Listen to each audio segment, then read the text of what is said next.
সম্প্রতি শুরু হয়েছে 15তম বেইজিং আন্তর্জাতিক চলচ্চিত্র উৎসব। বিশ্বের প্রধান সব চলচ্চিত্র উৎসবের মধ্যেই অন্যতম এটি।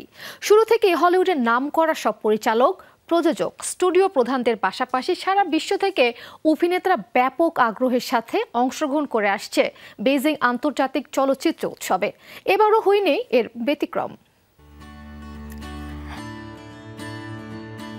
বেইজিং আন্তর্জাতিক চলচ্চিত্র উৎসব মূলত বিশ্বের বিভিন্ন সংস্কৃতির যোগাযোগ স্থাপনের জন্য একটি আন্তর্জাতিক প্ল্যাটফর্ম। 2011 সাল থেকে শুরু হওয়া এই চলচ্চিত্র উৎসব প্রতি বছরই পালন করা হচ্ছে।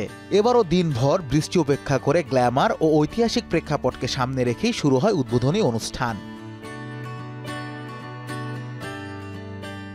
15তম বার্ষিকী স্মরণীয় করে রাখতে চীনা চলচ্চিত্রের বিশিষ্ট ব্যক্তিরা যোগ দেন এবারের উৎসবে। চীনা সিনেমার ইতিহাস ও ঐতিহ্য তুলে ধরতেই উৎসবে আগমন ঘটেছে তাদের। সেই সাথে চীনের প্রথম চলচ্চিত্র দ্য ব্যাটল অফ ডিংজুন শাহের 120তম বছর উদযাপন করা হবে এবারের আসরে। উদ্বোধনী অনুষ্ঠানে নৃত্য ও সঙ্গীত পরিবেশনার পাশাপাশি চীনা সিনেমার 120 বছর পূর্তি ও চীনা অ্যানিমেশনের ইতিহাসের উপর আলোকপাত করা হয়। এমনকি ব্লকবাস্টার অ্যানিমেটেড ফ্রাঞ্চাইজি নেজা এর চরিত্রদের নিয়ে একটি বিশেষ প্রদর্শনী হয়েছে উৎসবে।